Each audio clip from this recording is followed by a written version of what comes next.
Estamos leyendo el día de hoy, miércoles 8 de noviembre del año 2023, el libro Rastros de Dolor por Roque Jacinto. Hoy nos toca el numeral 11, el prisionero. Caía en la tarde, guardias truculentos entraron a la modesta casa de Domínguez sin avisar y gritando lo arrestaron. Le pusieron un yugo en sus hombros, manos amarradas por ásperas y ferinas cadenas, lo arrastraban tirado por fogosos caballos por caminos abruptos, cayendo y levantándose bajo crueles latigazos. Hiera, sudor y sangre. Sin embargo, los ojos del prisionero guardaban la luz y la serenidad mientras se dejaba conducir sin quejas y lamentaciones por los violentos alguaciles. Era Domínguez, otra víctima del santo oficio.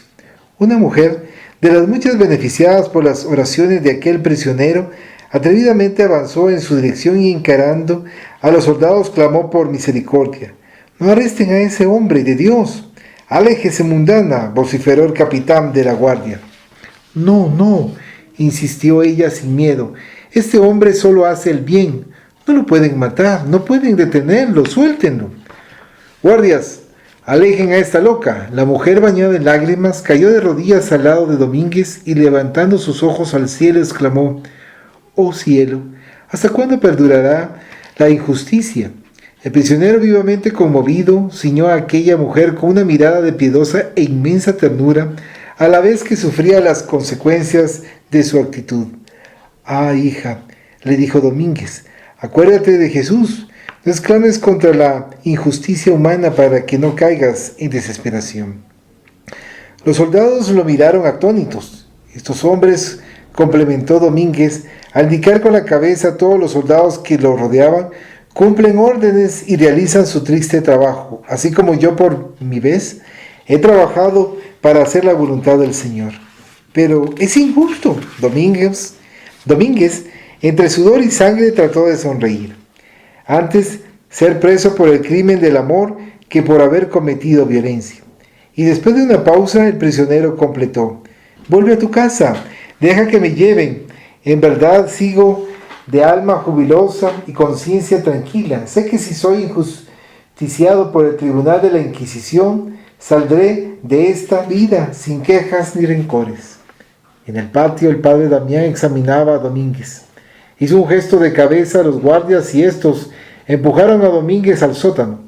En el subsuelo sombrío de aquel templo religioso, los guardias lo arrastraban en dirección de una celda sucia y maloliente, como si fuera un peligroso truán. Gemidos de dolor y de angustia subían de los suplicados. Encontró rostros congestionados, ojos casi saliéndose de sus órbitas, criaturas delirantes sometidas a suplicios, a torturas inimaginables, carne humana lastimada, sangre y dolor. «Todo en nombre de Jesús», murmuró afligido. «Todas estas atrocidades en nombre del Maestro del Amor». Lágrimas ardientes corrían por sus rostros. La oscuridad dominaba aquel sótano de torturas. Al llevar a Domínguez hacia la celda, el capitán de la guardia tropezó en el cuerpo inerte de un prisionero, perdió el equilibrio y cayó sobre las brasas de una forja. Un grito lacinante y su brazo derecho casi fue dominado por el fuego. Los guardias corrieron y al llegar vieron a Domínguez arrodillado al lado de aquel soldado. Él le sujetaba el brazo herido y con una ardiente oración le recomponía la piel y la carne quemadas. Estos callados y temerosos miraban desde lejos. El capitán, trémulo y espantado, ya no sentía el dolor infernal de los carbones en brasa y, más espantado aún, miraba sus brazos sin señales de heridas o quemaduras. El padre Damián entró a la celda de Domínguez. «¿Qué demonios evocaste para la curación mágica del capitán?».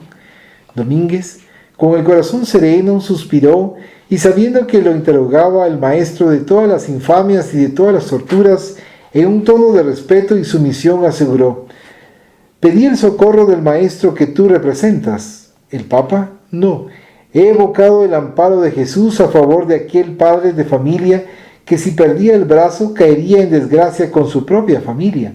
«¿Cómo te atreves a pronunciar ese nombre? ¿Por qué hablas de Jesús? Hubo entonces un grande e inquebrantable silencio. Numeral 12. En la casa paterna.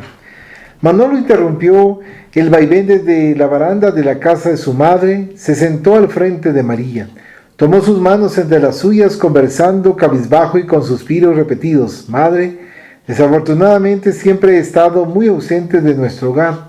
Los negocios siempre me han gustado más que el cuidado de las tierras. No te amargues, hijo, ponderó María de Jesús en su más pura expresión maternal. ¿Quién podría suponer o siquiera imaginar que ocurriría un incendio? Realmente fue una dolorosa fatalidad. El joven se lamentó y con los puños cerrados golpeaba su propia cabeza, simulando estar abatido y extremadamente amargado.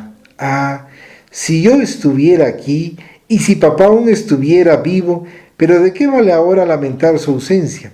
Si al menos yo tuviera el gusto por el cultivo del campo, podría proseguir como heredero de las grandes obras de mi viejo padre. Aún hay tiempo para comenzar, hijo. Mira que tenemos algunas decenas de familias cuya sobrevivencia depende del cultivo de estas tierras. El joven con la mirada distante suspiró. Ya lo sé, madre mía, y también sé que aún violentándome, no conseguiré del todo administrar con la sabiduría, la docilidad y el idealismo de papá. Hijo mío, ¿qué piensas hacer? El joven simulaba preocupación. No lo sé, madre mía. Tengo miedo de dejarte aquí y que no pase otra tragedia, o entonces que esta hacienda se vuelva apenas polvo. Hizo una larga y estudiada pausa. ¿No sería mejor venderla?, propuso astutamente Manolo, volviendo a tomar las manos de su madre. María de Jesús se estremeció ante la idea de venta. ¿Venderla, hijo? La propiedad y el sueño de tu padre en manos extrañas. ¿Qué sería de estas familias que nos sirven hace tantos años? Otros responderán por ellas. No es que no me preocupe con la suerte de esa gente que nos sirve. Quiero tu seguridad, madre mía. Tú eres frágil y delicada para soportar el peso de la administración de esta inmensa hacienda. Manolo, para dar proseguimiento a sus ambiciones, observaba astutamente las reacciones de su madre y ante su vacilar completó. Solo estaré tranquilo cuando estés en un soberbio palacio, rodeado de criados en uno de los barrios más prósperos de la ciudad, y acariciando los cabellos ya canosos de María de Jesús, el joven adelantó. La fortuna y la despreocupación con las tierras te van a permitir ampliar aún más tus obras de caridad. María de Jesús suspiró. Madre, ¿qué más puedes pedirle a Dios? Papá desde el cielo o de donde quiera que esté, te ha de bendecir y estará siempre contigo. Y yo, con el corazón tranquilo, podré continuar con mis negocios amparando con más recursos para que se complete y nos vuelva la felicidad que siempre hemos disfrutado. El pensamiento de Manolo estaba en el padre Damián y sus deudas. Numeral 13.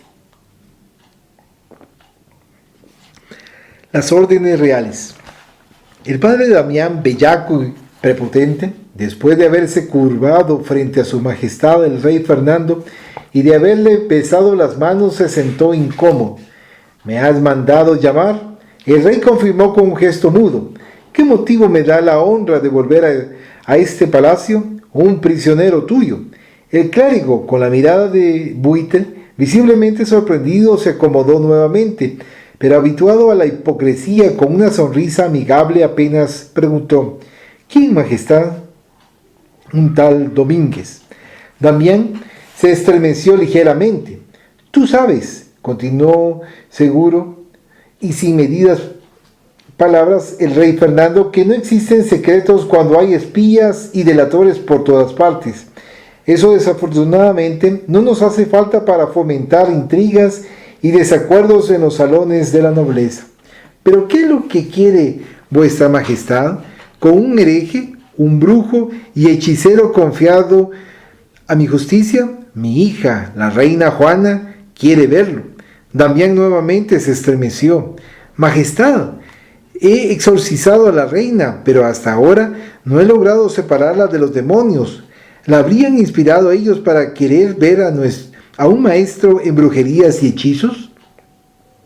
El rey Fernando sacudió negativamente la cabeza. Mi hija tuvo noticias de la cura milagrosa hecha por ese tal Domínguez, justamente en uno de los brazos del capitán de su guardia. ¿Cómo lo supo ella? El rey sonrió repitiendo: hay espías y delatores por todas partes, mi querido padre Damián. Yo no puedo estar de acuerdo, no puedo permitirlo. Fernando se levantó autoritario sin permitir que Damián cuestionara. Padre Damián, no le estoy pidiendo permiso, le estoy ordenando que promueva un encuentro secreto entre mi hija Juana y su precioso prisionero. Los guardias escoltaron a Domínguez encadenado hasta las inmediaciones del castillo de Tordesillas. Le sacaron el yugo. Enseguida lo llevaron por un laberinto de corredores de aquel palacio hasta llegar a un salón fortificado donde se encontraba confinada Juana, que ahora la llamaban la Reina Loca. Lo empujaron temerosos y lo trancaron en el mismo compartimiento donde se encontraba la hija del rey Fernando en crisis de llanto convulsivo. Ella abandonó su sombrío rincón. Con los ojos descontrolados, vacilante y sin pleno dominio de sus gestos, se acercó al prisionero examinándolo curiosa y cautelosamente. Lo tocó con uno de sus dedos y, muerta de miedo, indagó: ¿Tú eres Domínguez? El interpelante, la miró en el fondo del alma y se conmovió hasta las lágrimas delante de la desfigurada criatura. ¿Por qué lloras?, indagó Juana con tono infantil. Por tu dolor moral, majestad, por verte tan dolorosamente desfigurada y al mismo tiempo asediada por dolorosas sombras espirituales. ¿Tienes pena de mí? ¿Supiste de mi amado Felipe? Y alejándose un poco volvió a hablar. ¿No me tienes miedo? Dicen que soy loca. Damián, ese maldito padre, me tortura y me golpea con una cruz de plata. Exhibiendo su ropa sucia y arrugada y con heridas en todo el cuerpo, llorando y sollozando, se entregó a los pies de Domínguez, a quien pedía conmovedoramente: ayúdame, buen hombre. Los dos se sentaron en el suelo. Juana, mi reina, empezó Domínguez respetuoso, veo nubes de almas perturbadas que invaden tu corazón y tu mente, y tú las reproduces en tus ojos como si fueses vocera de la desesperación. Después de un rápido silencio, Domínguez completó: en Jesús, amigo mío, en Jesús, amigo vivo y permanente, señal de vida de nuestras vidas, se encuentra la puerta espiritual de tu libertad. Ese Señor de la cruz, eso me asusta y ya me ha hecho sufrir mucho, mi reina. No hablo de esa farsa dolorosa, simbolizada por una cruz conductora de odio y paño para encubrir multitud de crímenes e infamias. Estoy hablando del Señor de la vida, que siempre ha abierto sus brazos misericordiosos y llama a todos los afligidos, a todos los sufridores, al encuentro de su divino amor. Alimentada de esperanzas, Juana se quedó humildemente oyendo a ese campesino simple que le mostraba las luces de esperanza y tranquilidad a su corazón, martirizado desde hacía mucho tiempo. Ya era de noche. Abrieron la puerta de aquella cárcel e iban a sacar a Domínguez cuando éste se arrodilló a los pies de Juana afirmándole: que Jesús esté en tu corazón, hija mía. Si no nos vemos más en esta vida, tengo la seguridad de que volveré a verte en la otra, cuando tu corazón entonces será un nido de amor y ternura. Numeral 14. Propósitos siniestros. El padre Damián, tan pronto como vio a Domínguez volver a los sótanos de aislamiento y torturas, siendo tratado con algún respeto y temor por los guardias, se mostró aprensivo. Por medio de su auxiliar pidió la presencia del obispo Duilio en su gabinete de trabajo, diciendo que se trataba de un asunto grave y urgente. Lo atendieron rápidamente. Tan pronto entró su superior, Damián le tomó la mano y en un gesto de sumisión le besó el anillo. Damián, ¿qué es lo que quieres? Eminencia, por orden expresa y personal del rey Fernando, ¿sabe a dónde fui obligado a mandar al hereje Domínguez?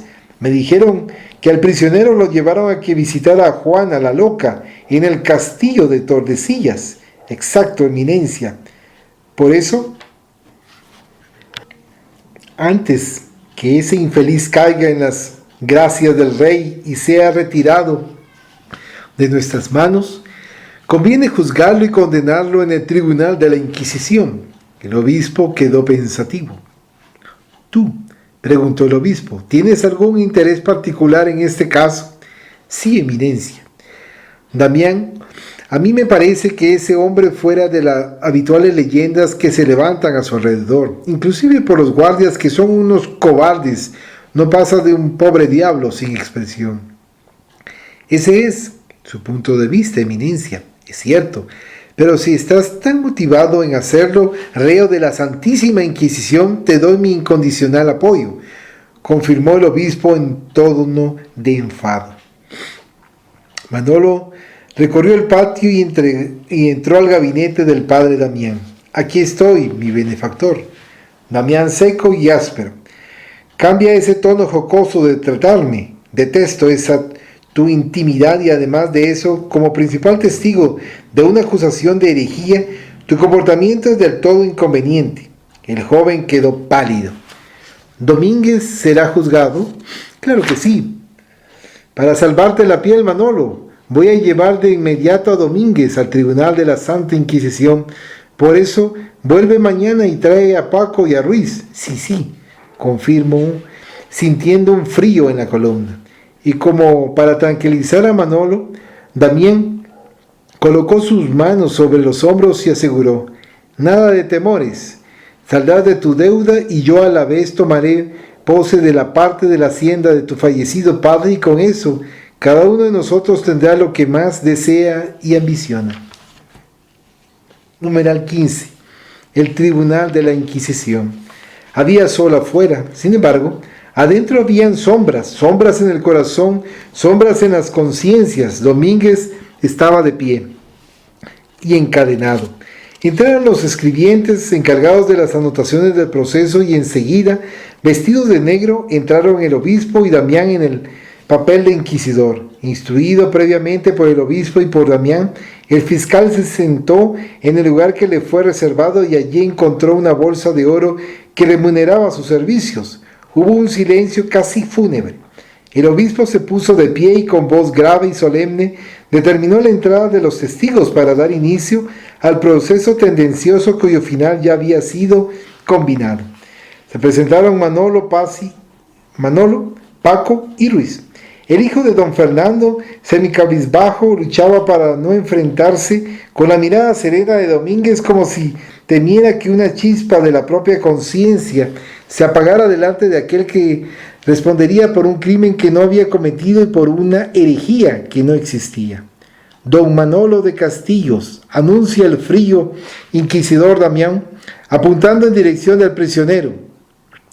«¿Conoce usted a este hombre a quien le dan el nombre de Domínguez?». «Sí, lo conozco», confirmó el joven, bajando aún más la cabeza.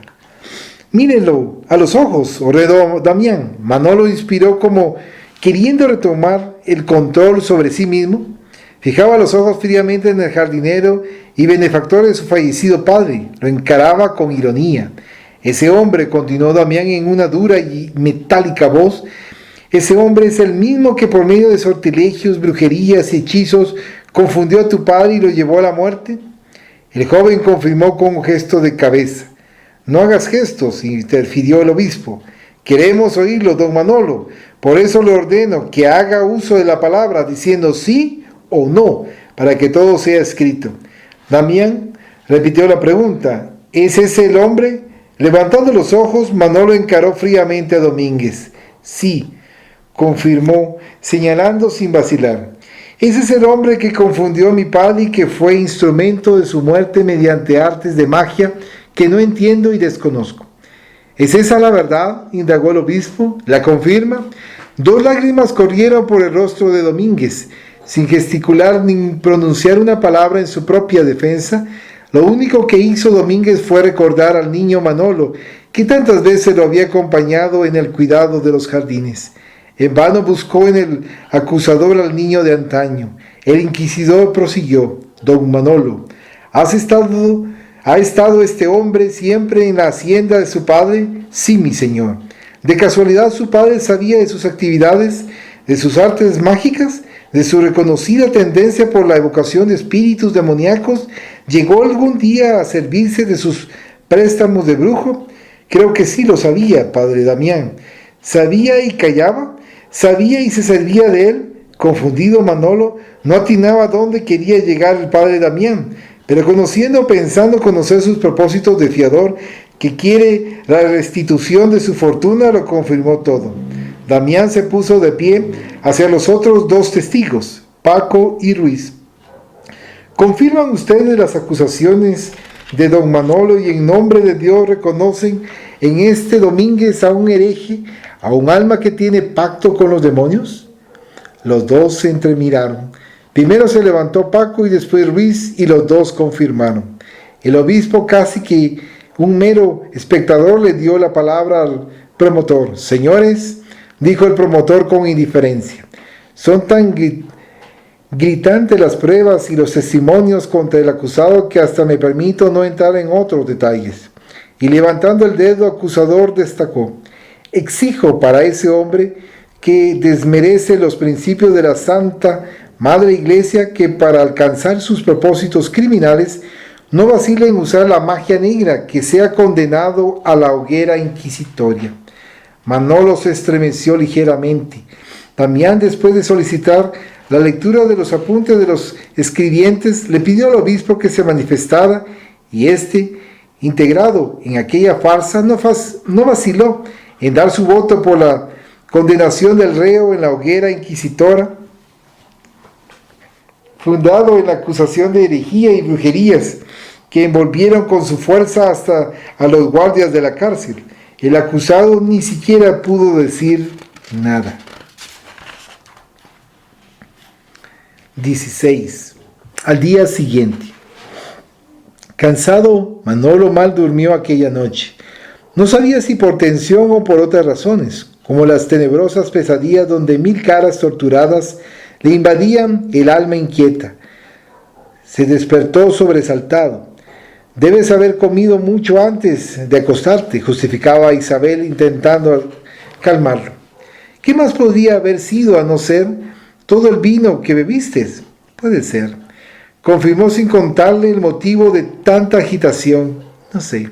¿A dónde vas ahora? ¿Por qué no descansas y te rehaces? Negocios, Isabel, negocios, informó displicente mientras terminaba de vestirse con la mejor de sus ropas y buscaba recomponer su fisonomía transfigurada. ¿Vamos a tener vida propia? Espera, Isabel, ya verás. ¿Qué quieres ahora, Manolo?, indagó el padre Damián. Mal levantado los ojos de los papeles que estaban sobre su mesa, ya hicimos el juicio y en este momento solo nos falta promover la ejecución de Domínguez. El joven se agitó. La hacienda de mi familia, padre Damián. Los papeles donde confieso mis deudas. La juventud siempre tiene prisa. Los papeles de tus deudas están bien guardados, Manolo. No sufrirán extravíos y no caerán jamás en manos extrañas. Ya hice todo de mi parte. Tengo la seguridad que sí. Sin embargo, no es conveniente precipitar nada antes de que todo se consuma. Entonces la ejecución de Domínguez viene primero. Damián suspiró fastidiado y también mal dormido, pero no revelaba señales de angustia o de aprensión. Después de la ejecución de Domínguez, explicó, cada uno de nosotros conseguirá lo que quiere, mi joven. Por tanto, ejercite la paciencia, así como yo lo estoy haciendo. Pensé que después de ayer todo estaría en una nueva situación, pues te equivocaste. Y Damián, volviendo a los papeles que estaban sobre la mesa, daba por encerrada la entrevista sin decir nada más.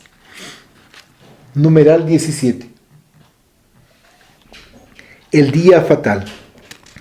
Una neblina seca invadía la ciudad. Algunos curiosos, otros fanáticos y algunos moribundos ya invadían y se tomaban toda la plaza. Cada uno buscaba el mejor lugar para servir de testigo de la ejecución de Domínguez. Los chismes crecían. Muchos de los presentes contaban y reproducían historias dolorosas sobre el condenado. Le deformaban el carácter y le transfiguraban la benevolencia, lo pintaban verbalmente como un monstruo devorador de niños. Es otro de esos herejes desgraciados que tienen parte con el diablo, afirmaban, y algunos se persinaban. Él hizo brujerías y enloqueció a nuestra reina. Maldito sea. La plaza estaba llena. Los guardias montados en fogosos y adornados caballos traían a Domínguez arrastrado por una fuerte cadena. Exhibía hilos de sangre que le escurrían por el cuerpo casi desnudo y se mezclaban con fuerte y abundante sudor. Las campanas de la iglesia repicaban tristes. Domínguez miraba fijamente al poste de madera que se levantaba en el punto central de aquella plaza. A los sopetones y bajo una furiosa violencia fue empujado por los soldados que lo llevaron hasta el poste, donde se dejó amarrar con cadenas de hierro que le penetraban la carne. Echaron más leña seca y pedazos de árboles. De repente los soldados les rasgaron la poca ropa que aún cubría el cuerpo y con esos trapos hicieron las antorchas para encender la hoguera del sacrificio. Domínguez estaba casi desnudo.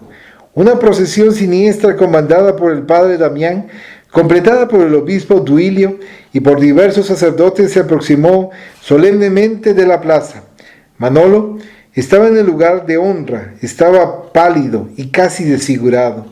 De súbito hubo un completo silencio. Dirigiéndose a Domínguez, Damián exclamó: «Hijo del demonio, ¿reniegas a tus brujerías?». Hubo un profundo silencio. «Señor», respondió el supliciado, extenuado y casi sin energías para hablar, «siempre he estado al servicio de Jesús». «Excomulgado, hereje, maldito seas, hereje. A estas horas tus palabras se inspiran en los genios del mal que siempre han estado en tu corazón. ¡Quémenlo, quémenlo!», gritaban los más extremados. Algunas mujeres con sus hijos en brazos veían a corta distancia a Domínguez, que lloraba en silencio, y volteaban sus corazones al cielo rogando amparo para que quien había sido su benefactor. El obispo, nervioso, hizo una señal y los guardias pusieron fuego en las antorchas hechas con los restos de la ropa de Domínguez, y luego la lanzaron a la leña seca. Las llamas crecían en ardientes lenguas que subían por los pies, por las piernas y por todo el cuerpo del supliciado. Manolo se agitaba tembloroso. Quería desesperadamente ver entre las llamaradas que lamían y sofocaban en humo y dolor la fisonomía de Domínguez. Hubo un momento en que los dos quedaron mirándose fijamente a los ojos. El joven enloquecido se sintió envuelto por la serenidad y resignación del benefactor traicionado, y extrañamente se sintió aliviado por la voz dulce y amorosa del ex jardinero. «Estoy con Jesús», susurró Domínguez. Súbitamente Domínguez tuvo ante sus ojos las escenas de los circos romanos, con los nuevos cristianos, también sometidos a la muerte con el fuego que se alteaba a los cuerpos untados de aceite. «Señor, Señor», balbuceó el condenado. Y antes de que el dolor lo remitiera al desequilibrio, Domínguez sintió que las manos angelicales de los benefactores espirituales lo tocaron para ampararlo en esa hora. Él se acordó del Señor en la cruz del sacrificio. «Oh Señor, en tus manos me entrego», y desencarnó. La hoguera crepitaba en altas llamas, la madera verde soltaba chispas que se convertían en brasas ardientes.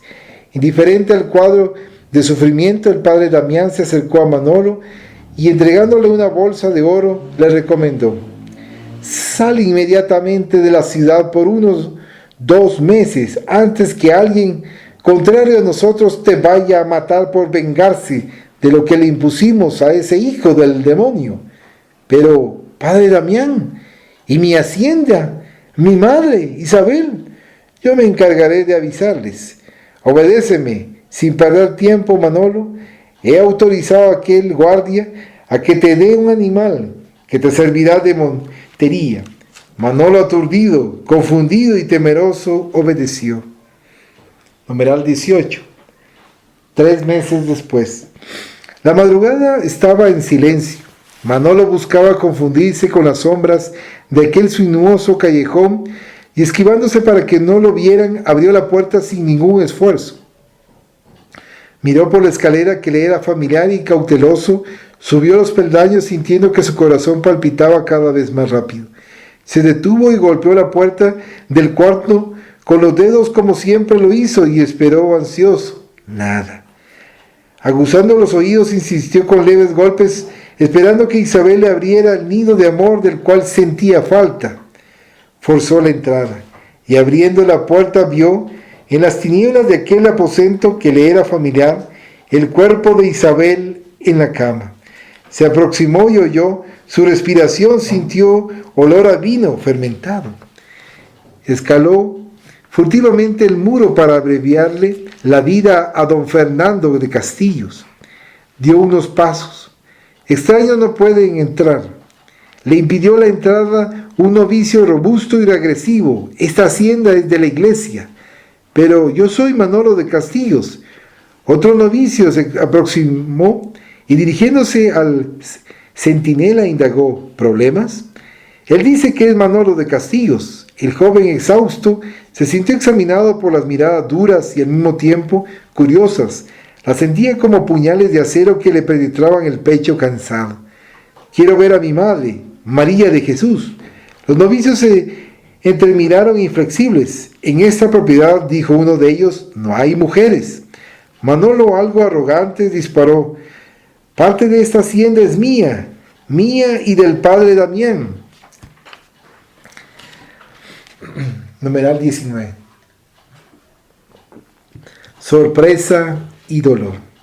Empezó una discusión con los clérigos en la puerta de la entrada y un violento entrevero, golpeando impidiosamente a Manolo, le impidieron el acceso al padre Damián. Quiero ver a ese maldito, gritaba el joven, déjenme entrar. Orden, se oyó la voz de comando del padre Damián, que vino a cerciorarse de lo que estaba pasando. Orden. De inmediato todo se calmó. Déjenlo entrar. Dirigiéndose a Manolo en un tono frío determinó: siga, vamos a mi gabinete de trabajo. Allá podré oírlo. Manolo, tratando de arreglarse, pero sin desprenderse de la máscara de odio con la que se había vestido, seguido por el astuto clérigo, tomó inmediatamente la delantera. Con Damián irónico, arrogante y absolutamente controlado, se sentaron frente a frente en el gabinete. ¿Qué fue lo que me hizo, padre Damián? ¿De casualidad se olvidó de nuestro trato? Quiero mi parte de la hacienda y también quiero saber dónde está mi madre. Damián dejó que el joven se desahogara. Con el notable autodominio, sin trazos de temor y por sentirse protegido por las decenas de ojos de los clérigos que estaban a pocos metros de ellos, el padre Damián afirmó: no tienes ninguna parte en la hacienda, Manolo. El joven se estremeció y Damián continuó: fundados en el proceso de la Santísima Inquisición, en el que fuiste el principal y el más ardiente testigo de acusación, concluimos que tus padres estaban de acuerdo con el hereje Domínguez. Con ello, le dieron entero respaldo y traicionaron todos los votos de subordinación y fidelidad a nuestros principios de fe. Hubo una ligera pausa y Manolo quedó perplejo. Así, prosiguió el frío padre Damián, por ese mortal crimen de doble herejía, el Santo Oficio determinó el confisco de todos los bienes de tu familia y por eso, Manolo, nada te resta a reclamar. El joven aturdido meneaba la cabeza. ¿Y mi madre? ¿Tu madre, Manolo? Por un acto de extrema compasión de la iglesia, sin ser molestada, fue simplemente desalojada de la hacienda. Y por intervención de mi misericordia, no le aplicaron la pena de prisión perpetua que exigía el crimen de herejía. El joven se sintió impotente. ¿Y mis deudas? Damián estampó en su cara una helada sonrisa casi indiferente. Se dispuso a completarle el doloroso cuadro. Manolo, guardo tus confesiones de deudas y si en un corto plazo de tiempo sé que no te has marchado a otra ciudad, bien lejos de aquí, me veré obligado a denunciarte a la justicia para pedir tu prisión inmediata por ser un deudor relapso y un peligro de mal ejemplo para la juventud de esta tierra. Manolo, arrasado, caminaba como si fuera un muerto. Sentía sobre sí mismo el aplastante peso de la fatalidad y de la justicia. Aceptaba todo como un náufrago en el mar agitado, sin una tabla o una mano que le trajera esperanza de salvación.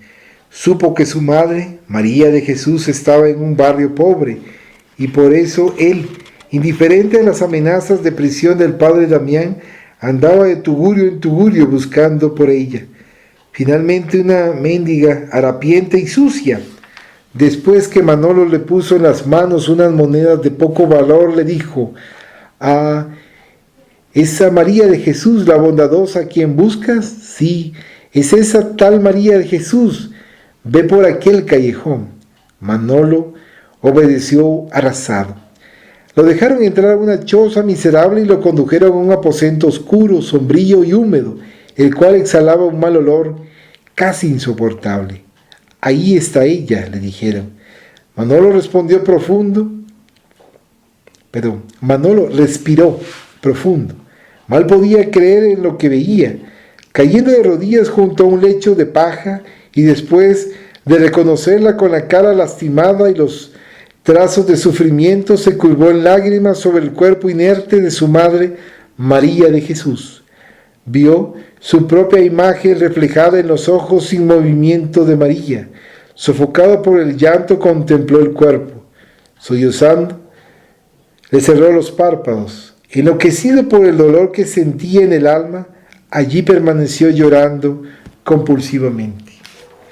¿Querías hacer un comentario? Ahorita todo bien. Continuamos. Las cavernas del dolor, siglo XVII. Numeral 20. En espiritualidad. Con la neblina reinante, Manolo perdió la noción del tiempo. Estaba vestido con ropas andrajosas. Miró sus propias manos y veía que sus dedos terminaban en uñas largas y disformes. Parecía que estaba provisto de garras y no de finas y tratadas manos. Suspiró con el recuerdo de su pasado. No era más un hidalgo de la nobleza española. Se sentía un malvado. La conciencia pesada lo estaba enloqueciendo y en medio a nubes tumultuadas parecía estar viendo a Isabel, a Paco y a Ruiz, a su madre María de Jesús, a su padre que ardía en lenguas de fuego y al padre Damián. Oyó el silbido del látigo y sintió en la espalda, todo el ardor de la violencia que le imponían. Ahora se reconocía como un mero esclavo obligado a ejecutar tareas degradantes.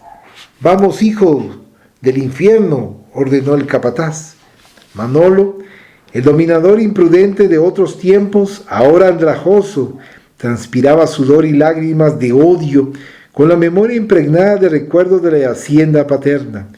Suspiró fuerte y escupió lodo. Manolo era un siervo de los Vengadores.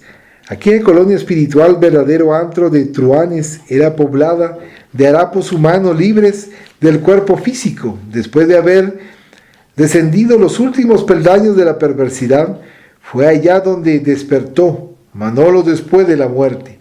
Simplemente era otro ente, los demás que cuando reencarnados habían compartido los mismos caminos del crimen, la traición y la irresponsabilidad largamente cultivada. Allí casi no se oían voces humanas, eran aullidos, gritos y hurros casi que regurgitados por bocas que desconocían la sonrisa. Manolo cayó de cara en el suelo húmedo, pegajoso y con sabor a podrido, en una crisis donde las lágrimas se mezclaban al odio, y allí mismo fue sometido a las torturas de los capataces. Bien cerca de su rostro, Manolo vio los afilados dientes de feroces perros enloquecidos que gruñían amenazadores, soltando barba y listos a despedazarlo.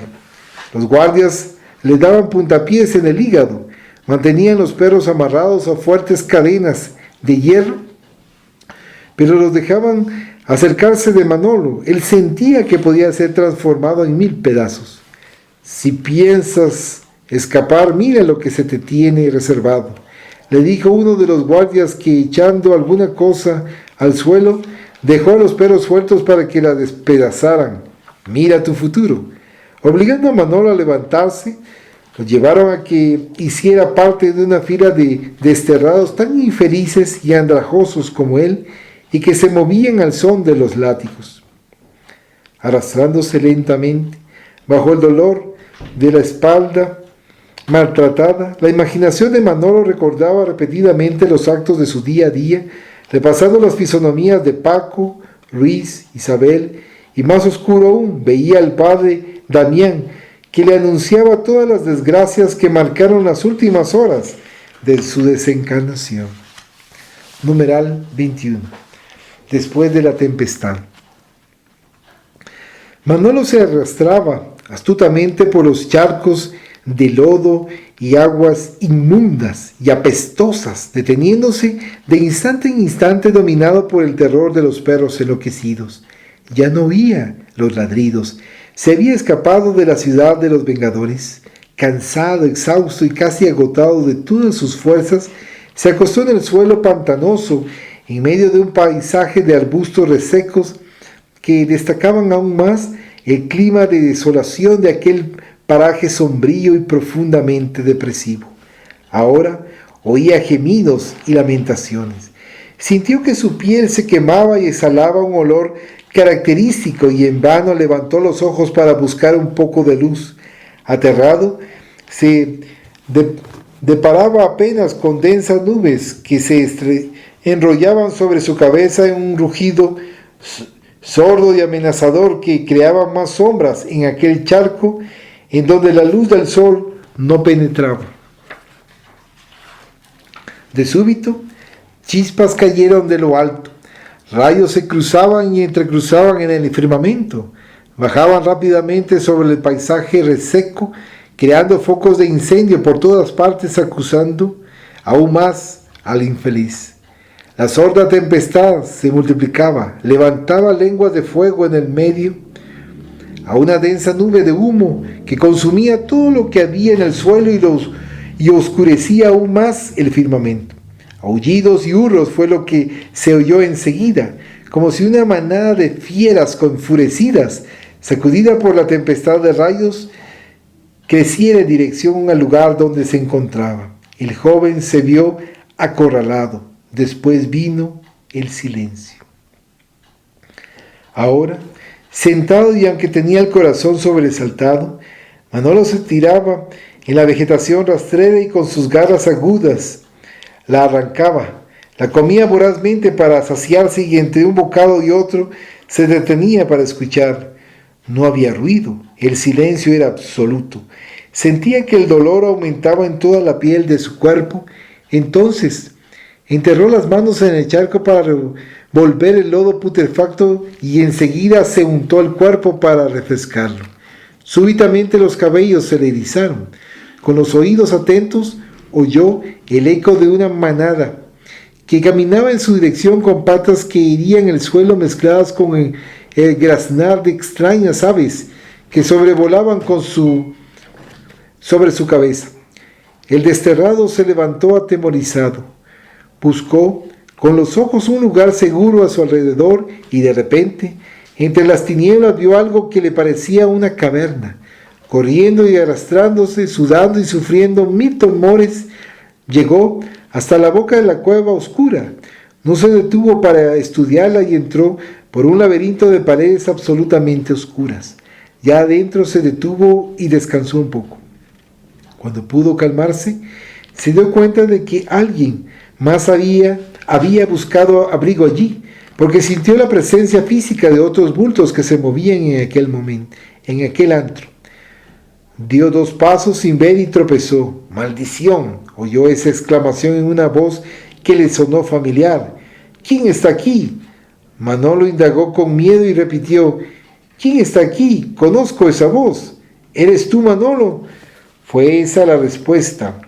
¡Por los infiernos! ¿Eres tú, Manolo? ¿Paco? ¿Ruiz? Exclamó Manolo. Sí, somos nosotros, confirmó Paco, arrastrando al joven disforme y sufrido para junto de ellos. Sí, somos nosotros. Están vivos, decía Manolo y los tocaba. Ruiz, irónico, con la voz respingada, de profunda amargura, informó: como tú, somos muertos vivos después de la tumba. ¿Qué hacen aquí?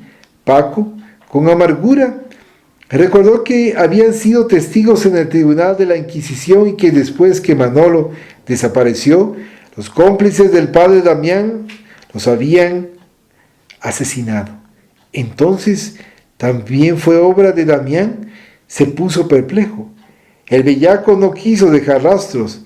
Nos mandó matar sin saber que con eso nos atraía de modo inapelable hacia su propia compañía, y así se ganó la enemistad de estas sombras.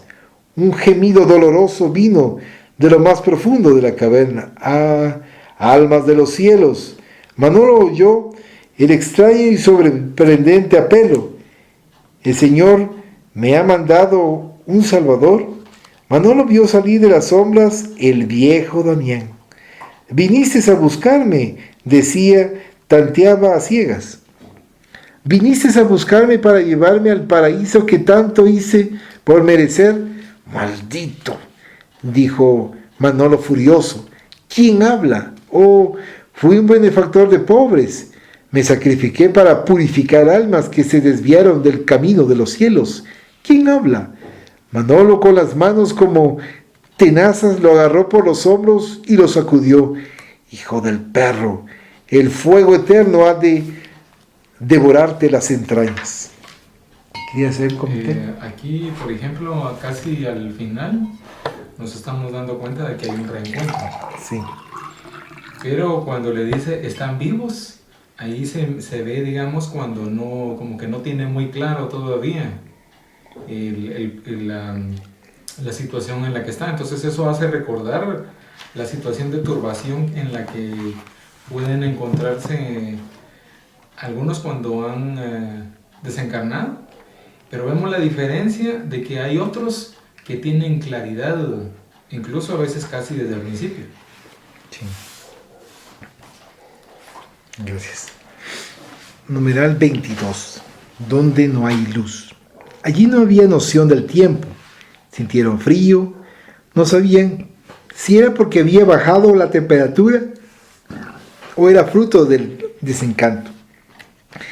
Entonces encendieron una hoguera en el fondo de la caverna. El padre Damián, que estaba encadenado, se mantuvo lejos. En aquel lugar de vida desconocida, Manolo rompió el silencio y le preguntó a sus compañeros: ¿han tenido noticias de Isabel? Ruiz, sarcástico, rezongó: ella se convirtió en mujer de todos y en sus últimos días de vida era vista andando sin rumbo por la ciudad. ¿También está muerta? Paco, menos duro y quien siempre le escondió a Manolo que estaba enamorado de Isabel, sonriendo informó: algunas veces ella viene aquí. Nos viene a confortar, complementó Ruiz secamente, ya que, aunque espíritus bestializados, continuamos siendo humanos y somos hechos de pasiones, Manolo. El joven se estremeció con frialdad. Manolo, no hay de qué reclamar, agregó atrevidamente Ruiz. Somos hombres y al final, después que la asustaste y abusaste de sus cariños, la abandonaste completamente. Manolo se quedó callado y contrariado. Ahora el odio que sentía estaba todo centralizado en Damián y aumentaba cada nueva revelación cada vez que algo sucedía. Por eso pasó a realizar sesiones diarias de tortura, sometiendo al exclérigo a las mismas atrocidades que él impuso a los que habían caído en sus manos. Manolo, entró Paco corriendo casi sin respiración. Tenemos visita. ¿Visita de quién? ¿Mensajeros de los Vengadores? No, pero ven, a ver con tus propios ojos. El joven le dio otro puntapié a Damián, dejándolo despierto y consumiéndose por el hambre, la sed y en crisis de delirio, siguió a Paco. En lo oscuro del interior de la caverna sombría, distinguió una luz serena que lo incomodaba y que parecía envolver todo. Colocó las manos sobre los ojos como para opacar la luminosidad y asimismo no sabía si estaba delante de la luz solar que no irradiaba en aquel paraje. Distinguió alguna cosa. ¿Quién es?, indagó, sintiendo que se estremecía como si una repentina fiebre le invadiera el cuerpo semicadavérico. ¿Quién es?, insistió. El visitante fue aproximándose con pasos lentos y serenos. Puso la mano sobre el hombro del ofuscado Manolo, que cuando la sintió se estremeció. Manolo, soy yo. El joven se alejó con miedo. Manolo, en un gesto como de quien pretende huir de aquella visión atormentado, no consiguió ni siquiera moverse. Domínguez, balbuceó. Domínguez recogió la claridad que lo envolvía como alguien que se presentaba a conversar con las tinieblas. Se acercó cada vez más. No, no me castigue, gritaba Manolo semi-enloquecido. Sé de todo el mal que he hecho. Niño Manolo, no vengo a cobrarte los actos de desajustes. Al contrario, vengo a apelar a tu corazón para que me entregues a Damián libre de tus torturas. No, Manolo, no traigo mi corazón envueltos en las sombras del rencor. Tengo pena de Damián, de la misma forma que sufro al ver a mi niño revolviéndose en el lodo y creando rastros de dolor. No puedo creer en lo que oigo. Atestigué contra ti y por el crédito de mi falso testimonio te quemaron en la hoguera. Domínguez, compasivo, consideró, Manolo, antes falso que verdadero. Enseguida, señalando a Damián, a quien Domínguez parecía ver dentro de las sombras aquel mártir de la hoguera de la Inquisición, le aseguró a Manolo, déjame llevar a Damián. ¿Lo vas a entregarle al infierno? No existe infierno, mi niño, a no ser dentro de nuestra propia conciencia, cuando somos llamados por el juez de la razón. No te entiendo, Domínguez. ¿Qué puedes querer con Damián? Al ver que su cuadro lastimable se agravaba, usé el derecho de interceder en nombre del amor y por ese motivo conseguí el derecho de conducir a Damián al encuentro de una nueva reencarnación. Por eso, Manolo, en nombre del cariño que siempre te he dedicado, deja que me lleve a tu prisionero. ¿Él tendrá una vida nueva? Sí, así como sucederá con cada uno de nosotros. Él tendrá la oportunidad de olvidar esta vida. Los mayores deudores siempre deben ser reconducidos a la criba de una nueva vida para rescatar y redimir todos los errores. Pero él es un criminal sórdido y cínico. ¿Y quién de nosotros no lo será? ¿Algún comentario? Sí, aquí digamos, al principio habla de hay uno que se refiere a una diciendo mujer de todos. Así. Entonces ahí podemos darnos cuenta que está señalando enceguecido posiblemente por el orgullo. Ya que no hay ahí humildad o empatía. En cambio, el otro que se refiere a esta mujer se refiere de forma generosa y compasiva. Digamos, si no tiene mucha humildad, por lo menos sí tiene mucha empatía, ¿verdad? Y de igual manera, al final de esta lectura, yo considero que nuevamente se está viendo el orgullo, la forma en que se refiere, digamos, uno de los dos, y la generosidad y la empatía cuando está diciendo de que hay que ayudarle. Más o menos algo así era lo que había captado, ¿no? Solamente. En el numeral 23 dice, muchos años después, una expresiva multitud de espíritus endurecidos por el mal se reunía frente a la caverna del dolor. Eran caras feas y sombrías. Cada uno de ellos llevaba consigo las frustraciones y también las reacciones naturales del dolor que sembraron en otros seres, pero en este momento asumían la posición de víctimas del destino. Tenían la postura de los ofendidos. Hubo un movimiento de expectativa. Manolo surgió de las sombras envejecido, pálido, destilando villanía con aspecto encurvado y la mirada fría e impiedosa. Se detuvo frente a la ruidosa e inquieta multitud. Hoy comienza nuestro más glorioso día, les anunció Manolo. tomando posición de líder de las sombras. Volveremos a nuestras ciudades y aldeas donde hemos dejado enemigos para hacer justicia. Justicia, justicia, gritaban los compañeros. Persigamos a los perros humanos, vamos a matar a uno por uno. El líder levantó la mano izquierda. No lo debemos matar, porque la muerte los podrá redimir y también porque podrán recibir asistencia de los servidores del Cordero. Vamos a degenerarlos y perturbarles la conciencia con desentendimientos, celos, con la codicia de los bienes ajenos, con desconfianzas para que rebajen en sus sentimientos. Alguien en la multitud agitada gritó: ¿Tú crees que así venceremos? Basta que los hagamos descender a nuestro nivel mental, que les transfiramos nuestro desequilibrio y los haremos esclavos de nuestros deseos y de nuestro clamor de venganza. Una nube densa y parda, formada por espíritus rebeldes, se veía en el cielo y se movía en dirección de la ciudad. Era el plano de obsesión colectiva donde todos los que estuvieran lejos de las oraciones y que no vigilaran sus inclinaciones menos felices, caerían por sí propios en el sufrimiento.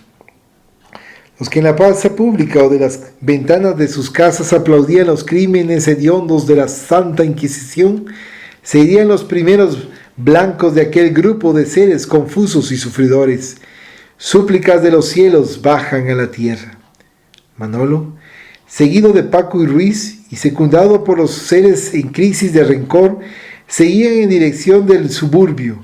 ¿A dónde vamos?, preguntó Paco. A buscar al padre Damián, informó secamente Manolo, ya que solo me interesa él. ¿A dónde lo vamos a encontrar? Busquemos en este barrio que, por lo que sé, el padre Damián está en una de estas casas miserables. Se encontraban al frente de una casa pobre. Las señales de hambre y miseria se veían por todas partes, por eso Manolo vaciló.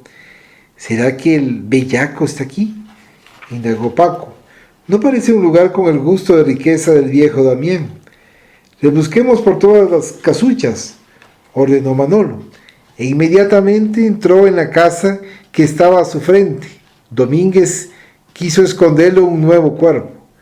Rápidos y atentos entraron buscando cuarto por cuarto. Es inútil, no debe estar en esta posilga, advirtió Paco. Se escuchó un llanto de niño. Con la fuerza de un vendaval, los tres entraron al cuarto que estaba situado en el fondo de un patio sucio, mal cuidado y con aires de abandono. El llanto era cada vez más fuerte. Los tres pasaron por la puerta de la casucha. Entraron con los corazones agitados. Una joven sufrida, despeinada, con las ropas rotas e inmundas, con el pecho reseco, amamantaba a un niño rebelde que tenía en la fisonomía los trazos marcantes de retardo mental. ¿Sería ese Damián?, replicó Paco perplejo, casi conmovido delante de lo que veía. No creo que sea Damián. Él no aceptaría renacer en una posilga. Manolo se acercó a aquella madre. Era casi una niña que tenía los ojos llenos de lágrimas, la mirada vaga, vacía y distante, característica de criaturas alienadas mentalmente. El exnoble de la familia de Castillos se demoró examinando el aspecto externo del niño, que estaba envuelto en los brazos de la madre, y fijando su sutil mirada, penetró en la intimidad de la mente y a seguir, masticando su propio rencor, contrariado explotó: es un retardado mental, un imbécil. Manolo, ¿es él? Sí, es el mismo Damián. ¿Qué hacemos?, preguntó Paco y Ruiz, al mismo tiempo mientras su líder se mantenía en silencio. Manolo emanaba rencor. ¿Qué hacemos?, dijo Manolo. Este Damián es un recluso en la celda de un miserable y disforme cuerpo. Así, si él se rehabilita y crece dentro de esta maldita choza, será un mero idiota que deambulará por las calles bajo la burla de todos. Después de una demorada pausa y exprimiendo toda su contrariedad, aseguró: Damián es un loco manso. ¿Algún comentario? Sí, hay una parte, digamos, al principio donde dice justicia, justicia, y que quieren, mencionan que querían matar a los perros blancos, perdón, a los perros humanos. Digamos, ahí estamos viendo cuando está la sed de venganza. Pero luego viene otro más inteligente y más astuto, más frío, más calculador, y le dice, no tenemos que matarlos, porque si los matamos se van a redimir. Lo que tenemos que hacer es seguir, digamos, estando cerca de ellos y seguir haciéndoles un seguimiento con la influencia y seguirlos influenciando y seguirlos influenciando para que tengan ellos sed de venganza y que ellos solitos estén hundiéndose.